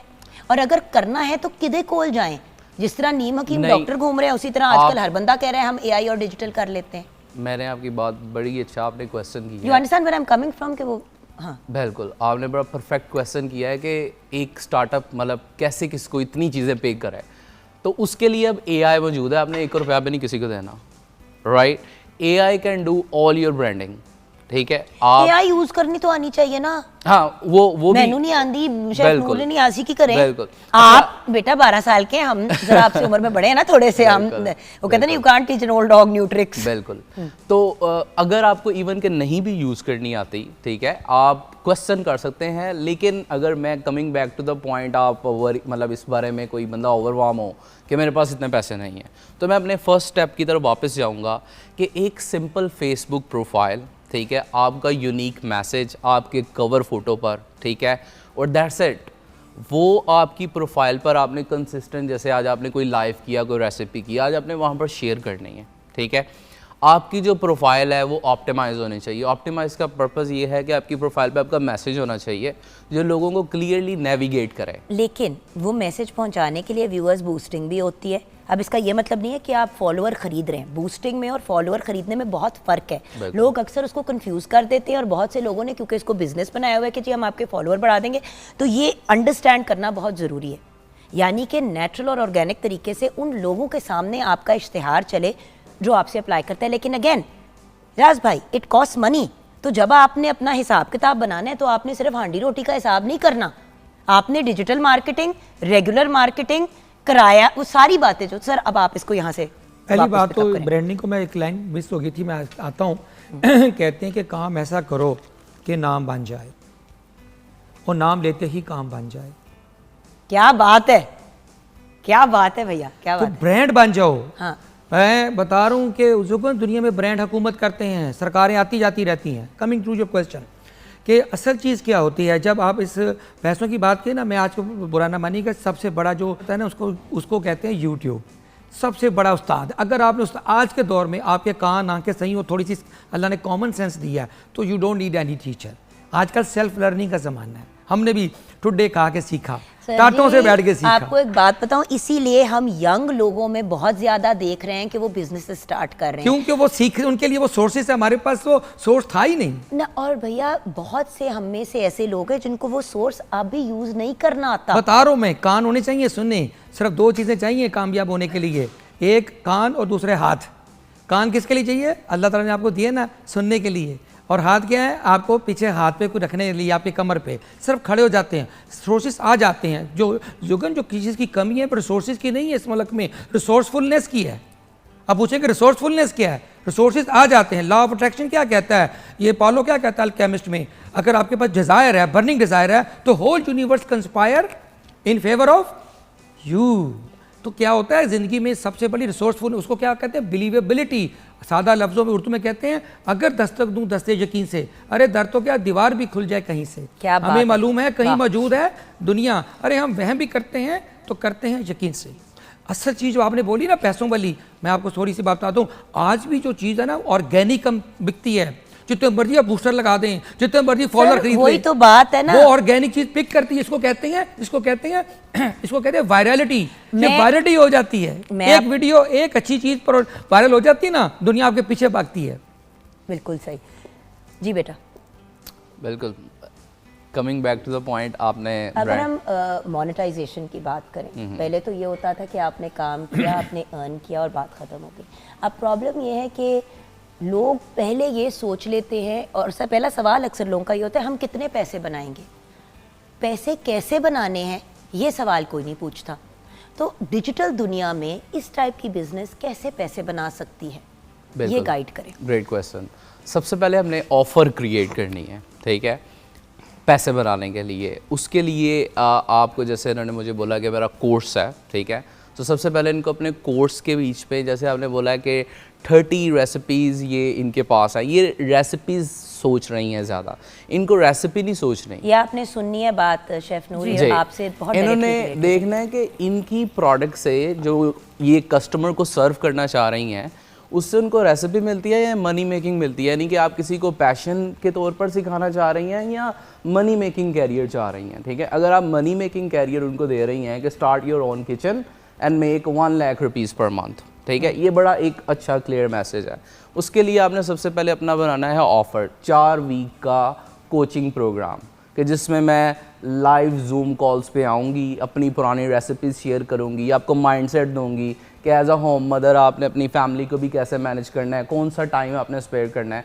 क्योंकि लोग आपकी एक्सपीरियंस से ज़्यादा लर्न करते हैं ना कि आपकी प्रोडक्ट से, ठीक है, क्योंकि वो जानना चाहते हैं कि क्या वो भी ये अचीव कर पाएंगे। तो आपको नंबर 1 है ऑफ़र क्रिएट करनी है। बिल्कुल। सो ऑफ़र 5000 रुपये का कोर्स, कोचिंग प्रोग्राम, ठीक है, या इन पर्सन कोई मास्टरमाइंड के जहाँ पर 20 वुमेंस का एक ग्रुप कोचिंग प्रोग्राम आप स्टार्ट कर लें। मतलब हर शेफ नूर, जैसे पता है ना, शेफ नूर को ये इसके बारे में सोच रही थी, फिर उन्होंने यही शेयर किया कि कल ही इनको रात को इनकी एक पुरानी जो स्टूडेंट है वो मिली इस्लामाबाद की, उन्होंने कहा मैडम आप फिर स्टार्ट करें। अब मसला ये है कि लोग अक्सर कह देते हैं कि ये करें ना करें ना करें ना, आप ज़रूर करें। वो अपने बेनिफिट और अपने उसके पॉइंट ऑफ व्यू से कह रहे होते हैं। आप सिर्फ एक बंदे के मुंह अगर स्टार्ट कर देते हैं, वो आपको कमिट भी कर देते हैं कि जी हम आपको 6-8 और लड़कियां साथ लेके आएंगे या बंदे लेके आएंगे, वो भी सीखेंगे। आप किसी की जेब से वो कितने खर्च करेगा उसकी गारंटी नहीं दे सकते, आप अपनी ही गारंटी दे सकते हैं। बिल्कुल।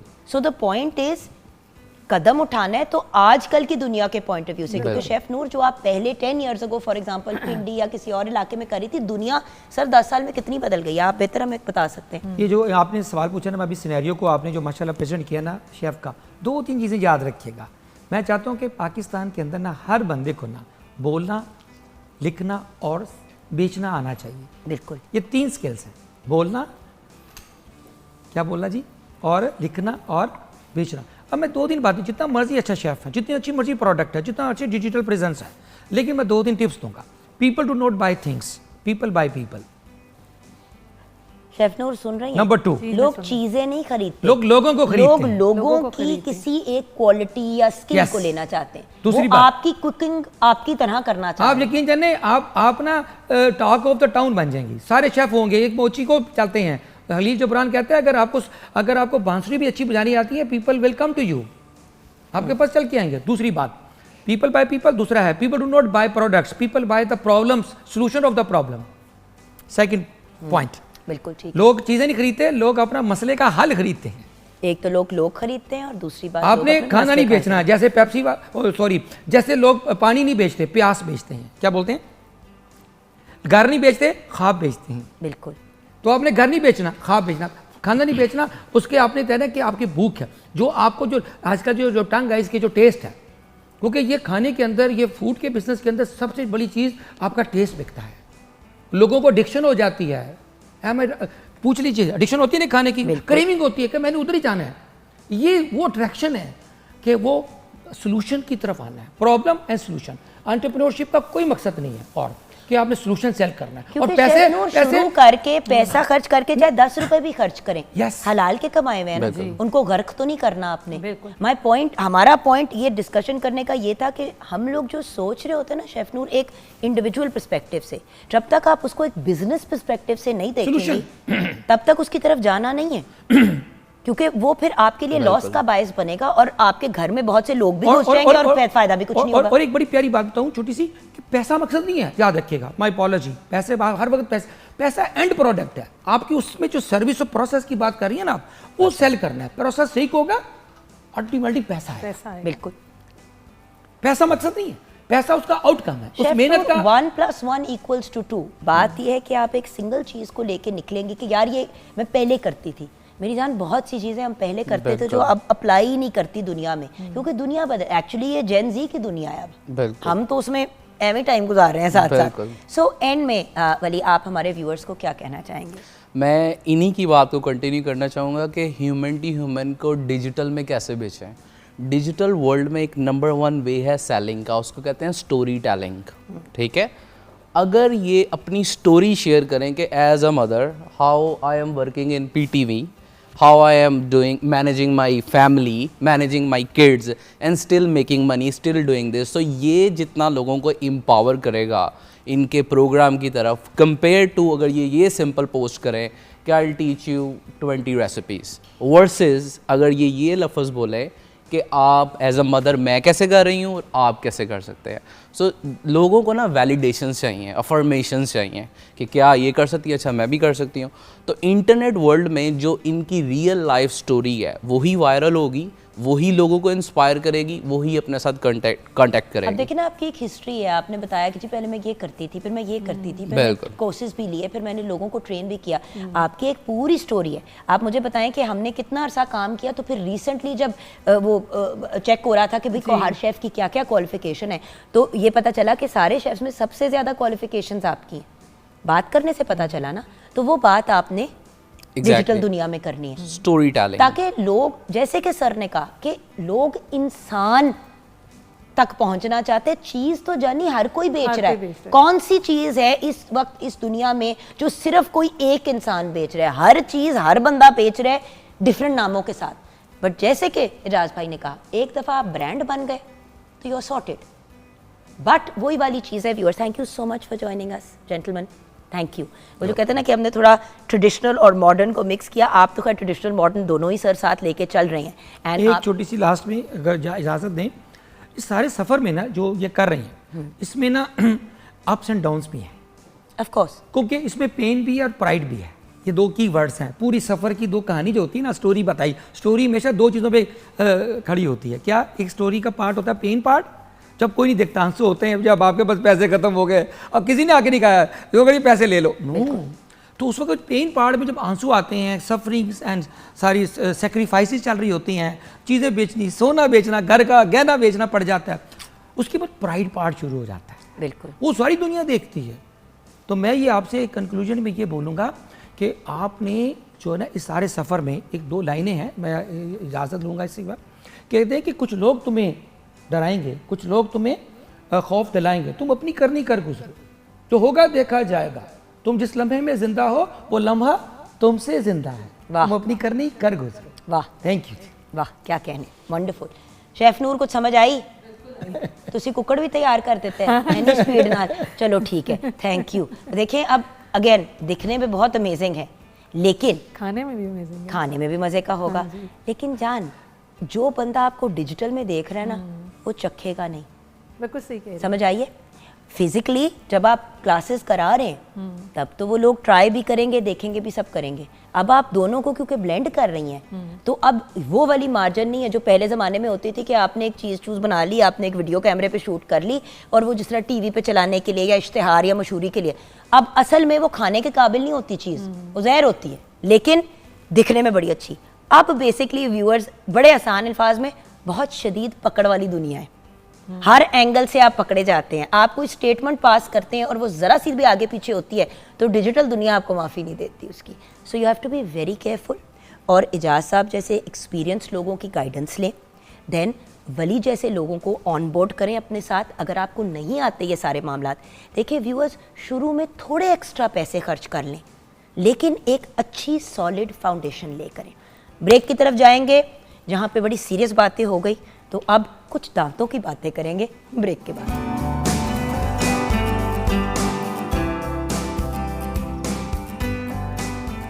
Welcome back from the break viewers. जैसे कि मैंने आपको कहा था, अब सीरियस बातें तो हो गई, अब हम दांतों की बातें करेंगे, लेकिन टेक्निकली दांत भी बड़ा सीरियस मैटर है। क्योंकि व्यूअर्स सच बताऊं तो जब भी मेरी कभी मुलाकात किसी से होती है, मैं तो सबसे पहले उनकी स्माइल देखती हूँ। लोग कहते हैं बाल देखते हैं, ये देखते हैं, वो देखते हैं, हम जब भी किसी के चेहरे की तरफ देखते हैं सबसे पहले तो ऑब्वियसली अनलेस आपको किसी से कोई मसला हो, आप मुस्कुराते ही हैं। और उस मुस्कुराहट में किस किस्म की स्माइल है। दांत टेढ़े मेढ़े हों वो फिर भी काबिल कबूल है, लेकिन अगर ऑरेंज कलर के हों, गल गए हों, कीड़े लगे हुए हों जिनको हम कैविटीज़ कहते हैं, तो इंसान की पूरी पर्सनैलिटी बर्बाद हो जाती है। तो आज हम बड़े बेसिक लेवल से शुरू करेंगे कि असल में आजकल के मुताबिक, पहले डेंटल हाइजीन के फ़र्क उसूल थे, अब उनके अंदर एडिशंस भी आई हैं। तो आज हमने एक बहुत new age and modern doctor Basim मंजूर को अपने शो पे बुलाया, जो डेंटल सर्जन भी हैं। अस्सलाम वालेकुम डॉक्टर साहब। वालेकुम सलाम मैम। डॉक्टर साहब, पहले तो सिर्फ यही बात होती थी कि दांत ब्रश करने हैं, ये भी कोई नहीं कहता था खाने से पहले करना है, खाने के बाद करना है, बस ये पता था कि सुबह रात को 2 वक्त आपने दांत ज़रूर ब्रश करने हैं। लेकिन डेंटल हाइजीन एक पूरा सब्जेक्ट है। तो डॉक्टर साहब, डेंटल हाइजीन आखिर चीज़ क्या है? डेंटल हाइजीन में सिर्फ आपका टूथ ब्रशिंग नहीं आ जाता, उसमें आपका डेंटल फ्लॉसिंग, टंग क्लीनर्स और इस तरह की सब चीज़ें भी शामिल होती हैं उसके बीच में। तो अगर हम शुरू से शुरू करें, अगर किसी इंसान ने अपनी डेंटल हाइजीन को ऑप्टिमल रखना है कि उनको ना तो कीड़े यानी कि कैविटीज़ लगे, ना उनके दानों में इशू हो, ना उनके दांत हिलने शुरू हुए तो वो क्या टिप्स हैं, वो क्या चीज़ें हैं जो इंसान को करनी चाहिए अपने दांतों को, अपने माउथ की डेंटल हाइजीन को परफेक्ट रखने के लिए? देखें जी, उसकी सबसे पहले जो बेसिक टिप्स हैं वो तो ये है कि ट्वाइस अ डे ब्रशिंग करनी चाहिए, रात सोने से पहले और सुबह नाश्ते के बाद। उसके बाद आपको रेगुलर फ्लॉसिंग करनी चाहिए दांतों की, और आपको 6 मंथ्स में एक दफ़ा डेंटिस्ट को विज़िट करना चाहिए। सही। उसके साथ साथ ये मुझे बताइए कि दिन में जो हम दांत ब्रश करते हैं उनका प्रोसीजर क्या होना चाहिए?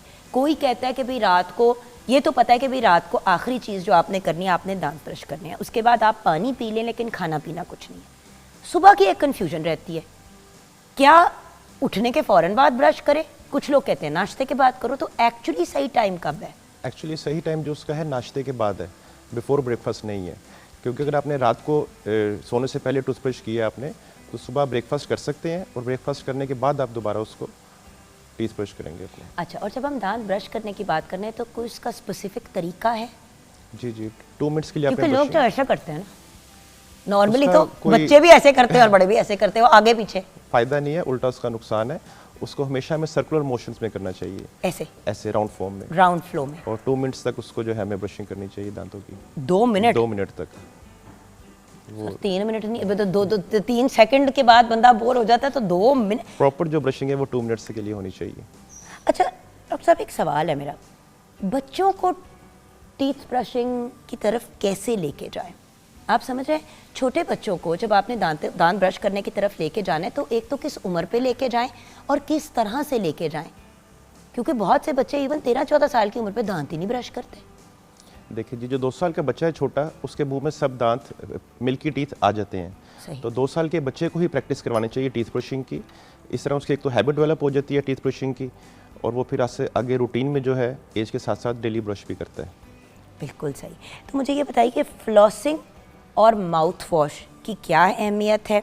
अच्छा, एक तो फ्लॉसिंग भी मुख्तलिफ किस्म की आ गई है, पानी वाले भी, वो तार वाली भी, वो टूथपिक वाली भी, तो ये थोड़ा सा हमें गाइड करेंगे? देखें जी, पहले जो था वो तो नॉर्मल एक थ्रेड होता था जिससे दांतों से फ्लॉस किया जाता था। आजकल जो है वाटर फ्लॉसर्स आ गए हैं, वो आप अपने वॉशरूम में रख सकते हैं और वाटर के प्रेशर के साथ ही फ्लॉसिंग भी दांतों में से हो जाती है। लेकिन डॉक्टर साहब समझ नहीं आती ना कि एक्चुअली कौन सी चीज़ यूज़फुल है और कौन सी नहीं है।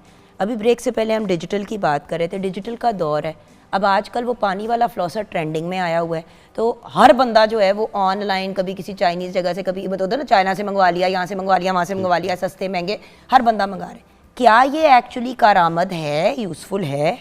जी जी, बिल्कुल करामद है, एक नई टेक्नोलॉजी है, और जिन लोगों से वो थ्रेड वाला फ्लॉस नहीं होता उनके लिए तो बहुत ही ये अच्छी चीज़ है। उसमें और थ्रेड वाले फ्लॉस में फ़र्क क्या है? वो आपको मैनुअली करना पड़ता है हाथ के साथ, थ्रेड के साथ, जो कि थोड़ा मुश्किल है और आप पीछे तक नहीं कर सकते, और वाटर फ्लॉसर से इजीली आप दांतों में हर जगह पे उसको फ्लॉस कर सकते हैं। सही। और अगर हम बात करें माउथ वॉश की, देखें जी, कुछ माउथ लोग वॉश कहते हैं करो यूज़, कुछ कहते हैं ना करो। एक वक्त में एक वो आती थी दवाई जैसी, जिससे जब बीमार होते थे तो उससे कुल्ली की जाती थी, अब वो दवाई फिर कुछ लोगों ने इस्तेमाल करनी शुरू कर दी अपने माउथ वॉश की तरह। तो क्या माउथ वॉश यूज़फुल है? कुछ लोग उसको बहुत रेगुलरली यूज़ करना शुरू कर देते हैं, दिन में 2 दफ़ा 3 दफ़ा। वो एक्सेसिव यूज़ जो है माउथ वॉश का, वो अच्छी बात नहीं है। उसको जस्ट वंस अ डे आप उसको यूज़ कर सकते हैं। गलत दांत ब्रश करने के क्या नुकसान हैं? आपने क्या क्या केस, और अगर कोई केस स्टडी है तो वो भी हमारे साथ ज़रूर जी शेयर करें। बिल्कुल, जो लोग गलत ब्रश करते हैं उसको रफली यूज़ करते हैं, उनमें गम रिसेशन हो जाती है। वो क्या होती है? जो गम्स हैं वो आपके दांत से पीछे हटना शुरू हो जाते हैं, यानी कि मसूड़े और दांत में गैप जैसे कि अगर आपका, जैसे नेल को ले लेते हैं as an example, it's a good example. जैसे कि अगर आपने क्यूटिकल को समझ लिया कि मसूड़ा है और ये दांत हो गया, तो ये पीछे होना शुरू हो जाएगा। दांत की सरफेस पे कभी कभी लोगों को ठंडा गर्म महसूस होता है, क्या ये ब्रशिंग की वजह से होता है? एक्सेसिव ब्रशिंग वजह से हो सकता है। जो आपके दांतों का एनामल है वो डैमेज होता है, और फिर आपको सेंसिटिविटी के चांसेस जो हैं वो ज़्यादा हो जाते हैं। तो ये तो सफाई की बात हो गई। खाने पीने का कितना अमल दखल है हमारी डेंटल हाइजीन में? बहुत ज़्यादा अमल दमल है, और जैसे कि जो लोग बहुत ज़्यादा मीठा खाते हैं उनमें ज़्यादा चांसेस हैं दांतों में कैविटीज़ लगने के और दांतों के ख़राब होने के। तो डॉक्टर साहब, अब मैं आना चाहूँगी, अब अगर आपके दांत, जैसे कि आपने ये सारी चीज़ें आप कर रहे हैं, दांतों पे उस तरह कोई निशान नहीं नज़र आ रहे, स्केलिंग की मैं बात करना चाहूँगी। पहले ये बता दें कि स्केलिंग होती क्या है? स्केलिंग दांतों का एक रूटीन ट्रीटमेंट है जिसमें हम आपके गम्स को और दांतों में जो प्लाक जम जाता है दांतों के ऊपर उसको साफ़ करते हैं। ओके, और ये कितना रेगुलरली करना चाहिए? इसको आफ्टर 6 मंथ्स आपको एक दफ़ा करवा लेना चाहिए for a better oral hygiene के लिए। आपके गम्स भी हेल्दी रहते हैं, दांत भी आपके हेल्दी रहते हैं। और स्केलिंग से दांत कमज़ोर तो नहीं होते? क्योंकि ये मैंने 2-3 जगह पे पढ़ा भी है। ये एक मिथ है, इसमें कोई रियलिटी नहीं है इस तरह की। दांत कमज़ोर नहीं होते।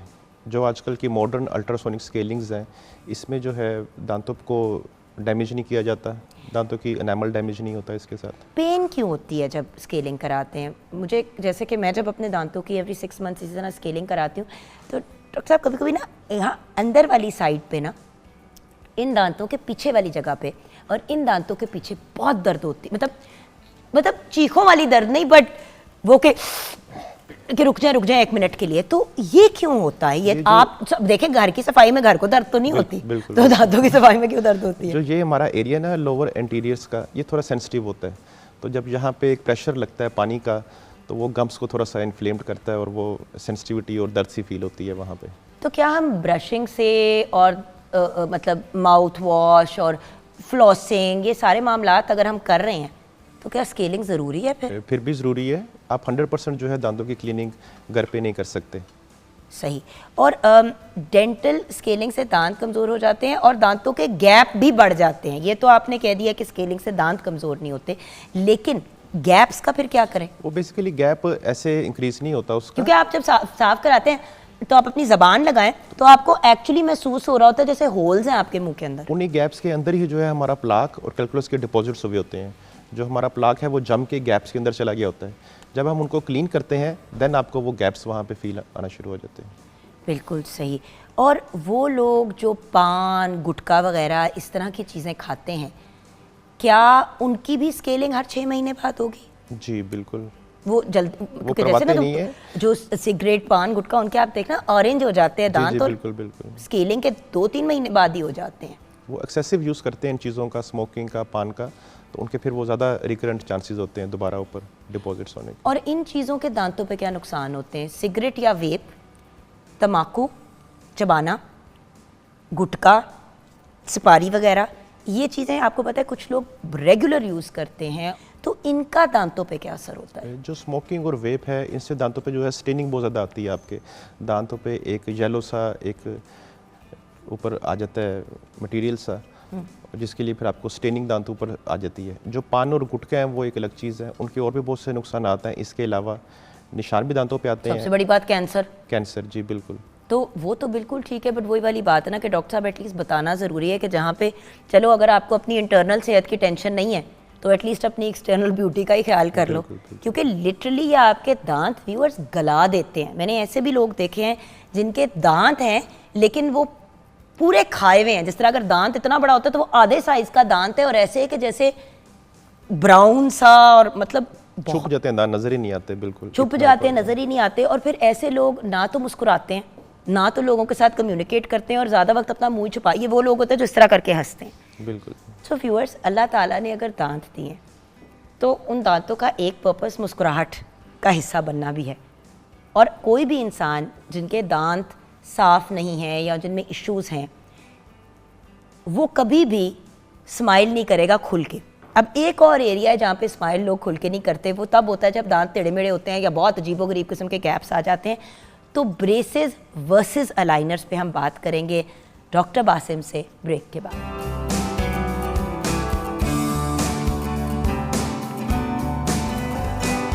जी हाँ viewers, welcome back from the break. हो सकता है कि हम किसी भी टॉपिक पे बात करें और हम शेफ़ नूर को ना इन्वॉल्व करें, तो सबसे पहले तो शेफ़ नूर, पहले भी आपकी डिश तैयार हो गई थी, बट सबसे पहले हमें ये बताइए कि आपका खाना पीना चीज़ें रेडी हो गई हैं? जी अल्हम्दुलिल्लाह, इफ़ा चिकन मेरा रेडी है। आप डिश में भी सर्व कर सकते हैं और जिस पैन में बनाया आप उसमें भी सर्व कर सकते हैं। अगर सॉस लेकिन पैन की शक्ल थोड़ी ठीक होनी चाहिए। नहीं, अभी मेरे 2 पीसेस हो रहे हैं, जब ये पूरा हो जाएगा तो फिर ये कवर्ड हो नहीं जाएगा। नहीं, शक्ल से मुराद ये कि देखिए अगर आप घर, जैसे कि अगर आपके घर डिनर है और आप एक प्लेटर तैयार कर लें तो वो शायद बेहतर होगा। लेकिन अगर आपके पास, जैसे कि शेफ़ नूर बहुत अच्छे साफ सुथरे ये पैन्स लेके आई हूँ जिन पे मार्क्स नहीं है, ये तो आप किसी डिनर पे भी इसी तरह सर्व कर सकते हैं। नीचे आप रखें उसका स्टैंड और बस फिर सर्व कर दें। और साथ अगर नहीं सॉस डालना चाहते तो अलग से रख दें, जिसको ज़रूरत है वो खुद डाल लेगा। अच्छा, आप ब्रेक में कुछ बात करनी थी मेरे से अपनी भांजी की या किसी रिलेटिव की? जी, मेरी वो भतीजी है, हाँ जी।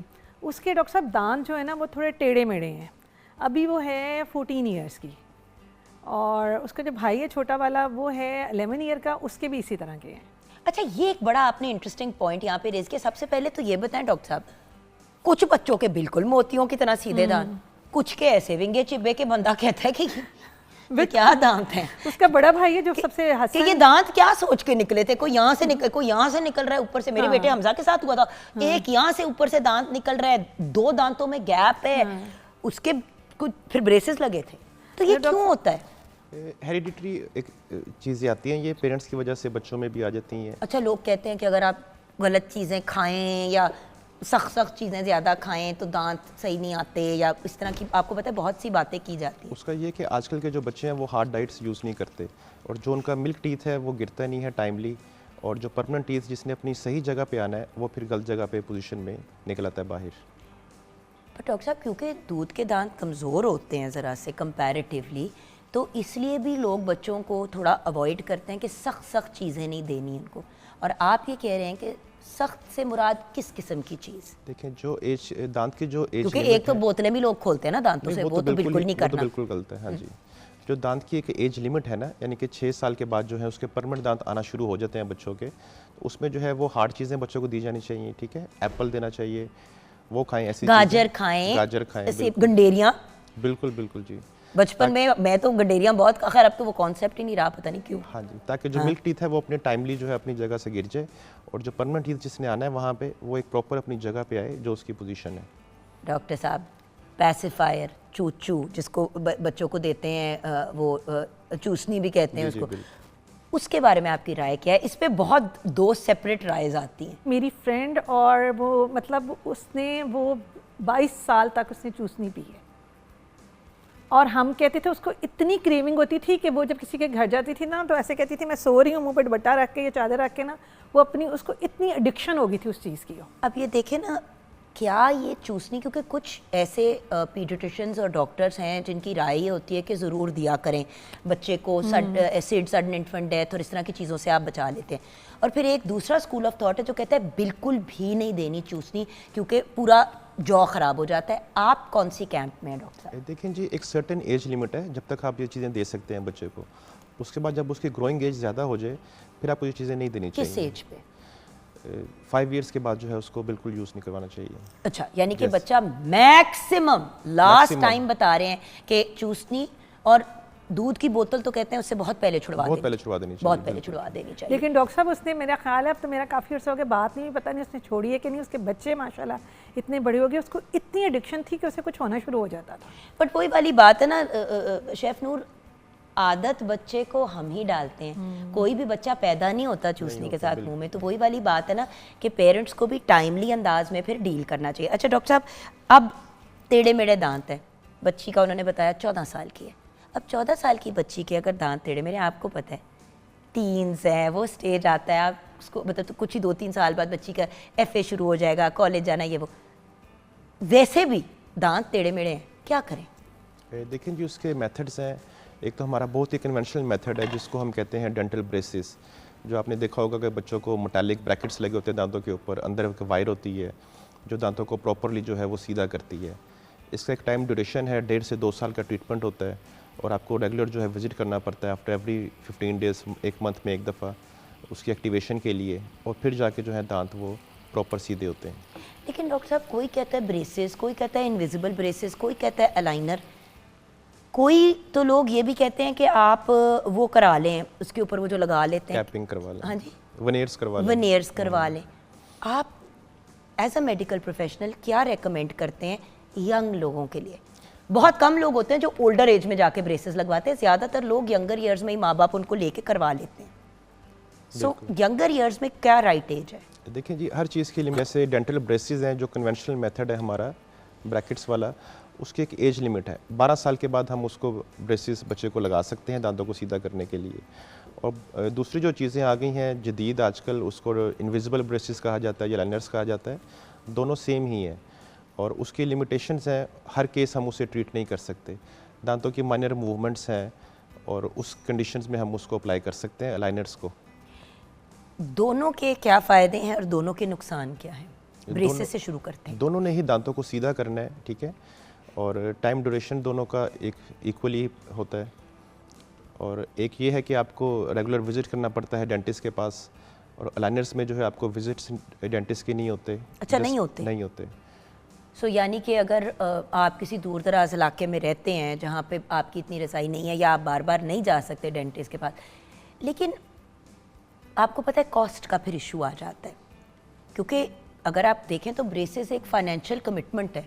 बहुत से लोगों से जब आप पूछते हैं कि जी आपने ब्रेसेस क्यों नहीं लगाए, तो कहते हैं हम लोग अफोर्ड ही नहीं करते थे। तो इसका कोई हल नहीं है? एक लॉन्ग ट्रीटमेंट है और इसकी कॉस्ट भी ज़्यादा इसलिए होती है।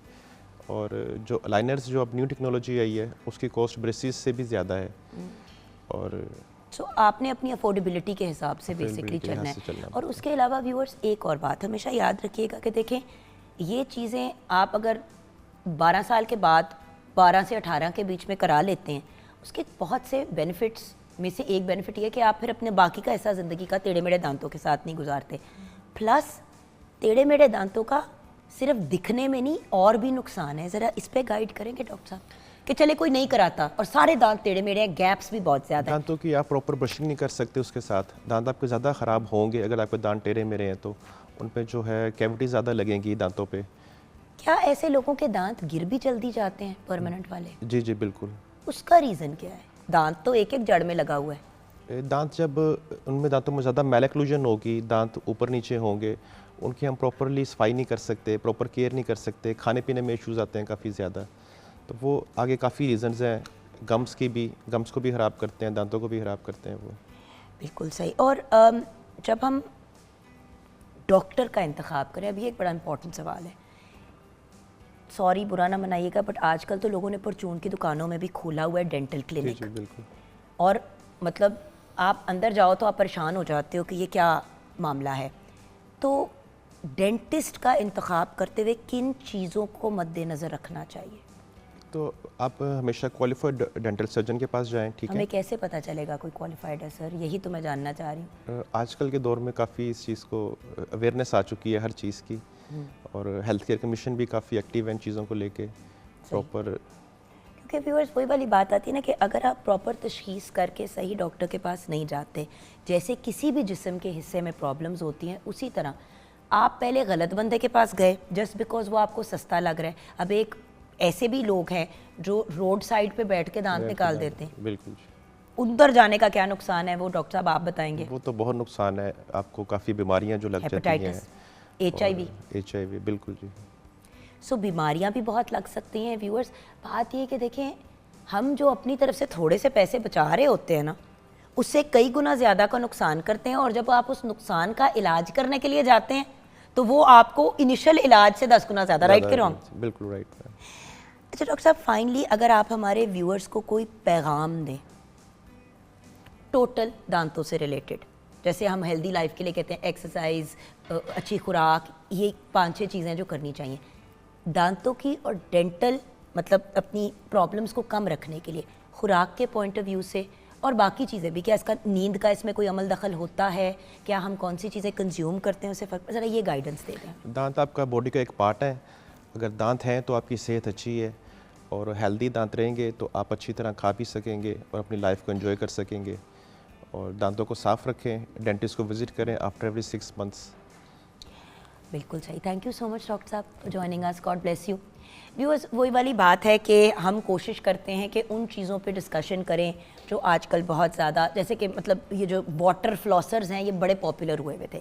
मुझे लग रहा था कि शायद ये अगेन वो जो कहते हैं ना वो जो फनकारियाँ आती हैं एकदम से वो, पर डॉक्टर साहब ने ये बात क्लियर कर दी कि वाटर फ्लॉसर भी बड़ी अच्छी चीज़ है, आप अफोर्ड करते हैं आप ज़रूर लें। लेकिन बात यह है कि व्यूअर्स, 1000 गैजेट्स रखने के बाद भी आपने अगर उनको यूज़ नहीं करना, सिर्फ अपने बाथरूम के सिंक पे रखना है या अपने ड्रेसिंग टेबल पे रखना है, तो फिर उनमें से किसी भी चीज़ का कोई फ़ायदा नहीं है।